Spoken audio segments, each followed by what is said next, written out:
अस्सलाम वालेकुम नाजरीन। भारतीय अफवाज की अंदर की लड़ाइयाँ मीडिया में आने लगी। ऑपरेशन सिंदूर की नाकामी छुपाने के लिए फ़ज़ाइया और बैरिया के एक दूसरे पर इल्ज़ाम तराशी एक मजाक बन गया हिंदुस्तान के अंदर। शिकस्त के बाद आपको पता है शिकस्त यतीम होती है। भारतीय नाजरीन मीडिया आजकल एक ऐसी मज़का खेज़ तमाशा जो है वो दिखा रहा है जिसे देखकर अस्करी तारीख़ भी हैरान और शश्दर रह जाती है। ऑपरेशन सिंदूर में पाकिस्तान के हाथों मिलने वाली ज़िल्लत आमेज़ नाकामी के बाद भारत की मुसल्लह अफवाज अब एक दूसरे के ख़िलाफ़ अवामी सतह पर सफ़ारा हो चुके हैं। उनके ये बामी खाना जंगी और शदीद इख्तलाफात अब बंद कमरों से निकल कर अखबारी सफ़ात की जीनत बन रहे हैं। नाजरीन, भारतीय अखबार दी ट्रिब्यून इन दिनों एक ऐसे मैदान जंग का मंजर पेश कर रहे हैं जहाँ भारतीय फ़ज़ाइया फ़ौज और बहरिया इस इज्तमाही नाकामी और तज़लील का मलबा एक दूसरे पर डालने के लिए प्लांटेड आर्टिकल्स यानी मखसूस मज़ामीन जानबूझकर जो मीडिया को दिए जाते हैं वो सहारा लेकर एक दूसरे पर कीचड़ उछाल रहे हैं। सीनियर भारतीय फ़ौजी अफसरान नाम नहाद तज्ज़ियाकारों के पर्दे में अपनी नाकामियों का जवाज़ और दूसरी सर्विसेज पर इल्ज़ामात आयद कर रहे हैं। ये सूरत हाल मोदी हुकूमत के लिए एक खोखले प्रोपेगेंडे का पोल खोल रही है जिसमें वो अपनी अफवाज के दरमियान मुश्तरका हमआहंगी और इंटीग्रेशन का ढंडोरा पीटते नहीं थकते थे। नाज़रीन इकराम, इन मज़ामीन और लीक से अब वो तमाम हक़ाइक़ खुल कर सामने आ रहे हैं जिनका एतराफ़ भारत अब तक करने से गुरेज़ां था।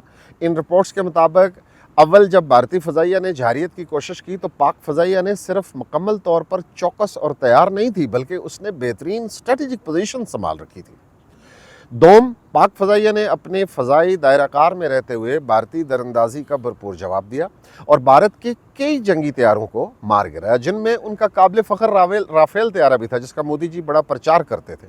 और सोम, इस गैर मुतवक्को और तबाहकुन जवाब के बाद भारत को शदीद हज़ीमत उठाना पड़ी और अपने कई तैयारों को तकनीकी खामियों और जंगी नुकसानात के बायस फ़ौरी तौर पर ग्राउंड करना पड़ा। और नंबर 4 यानी चारम पे ऊपर भारतीय फ़ज़ाइया अपने तमाम दावों के बावजूद पाक फ़ज़ाइया के मजबूत दिफाई असार को तोड़ने या कोई भी स्ट्रेटेजिक बरतरी हासिल करने में मुकम्मल तौर पर नाकाम रही, जो ख़ुद उनके अपने साबका अफसरान के लिए एक संगीन लम्हा फ़िक्रिया है। तो नाज़रीन इकराम, ऑपरेशन सिंदूर की इस शिकस्त ने भारतीय अस्करी क़यादत की पेशावराना काबिलियत और उनके मुश्तरका फ़ौजी ढांचे के झूठे बयानिए को बेनकाब कर दिया है। अब सूरत हाल ये है कि भारतीय फ़ौज फ़ज़ाइया को उनकी हिचकिचाहट और नाअहली पर मौरूद इल्ज़ाम ठहरा रही है, जबकि फ़ज़ाइया अपनी नाकामी का मलबा आर्मी की जानब फ़राहम करदा गलत इंटेलिजेंस और हिकमत अमली की खामियों पर डालने की कोशिश कर रही है। तो आज इस पूरी सूरत हाल में सबसे हैरान कुन पहलू भारतीय सीनियर अस्करी क़यादत का वो गैर संजीदा और गैर पेशावराना रवैया है जिसे आप बचगाना भी करार दे सकते हैं।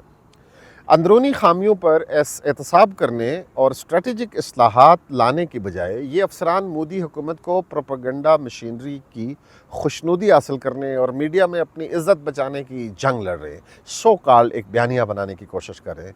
मुस्तनद आलमी तज्ज़ियाकारों के मुताबिक ये तर्ज़ अमल किसी भी संजीदा और स्ट्रेटेजिक मुकाबले के लिए नाकाबिल और नाअहल होने की वाज़ेह अलामत है। नाज़रीन इकराम, ये तमाम इंकशाफात जो अब ख़ुद भारतीय मीडिया के ज़रिए सामने आ रहे हैं न सिर्फ पाकिस्तान के उस ठोस और मुस्तनद मौक़िफ़ की तायद करते हैं बल्कि ये भी साबित करते हैं कि मोदी हुकूमत का झूठ और प्रोपेगेंडे पर मबनी बयानिया अब ख़ुद अपनी ही मुसल्लह अफवाज के बामी इख्तलाफात के बोझ तले दब रहा है। हमारी तरफ से इतना कुछ, अपना ख्याल रखिएगा और हमारी वीडियो को ज़रूर शेयर कीजिएगा।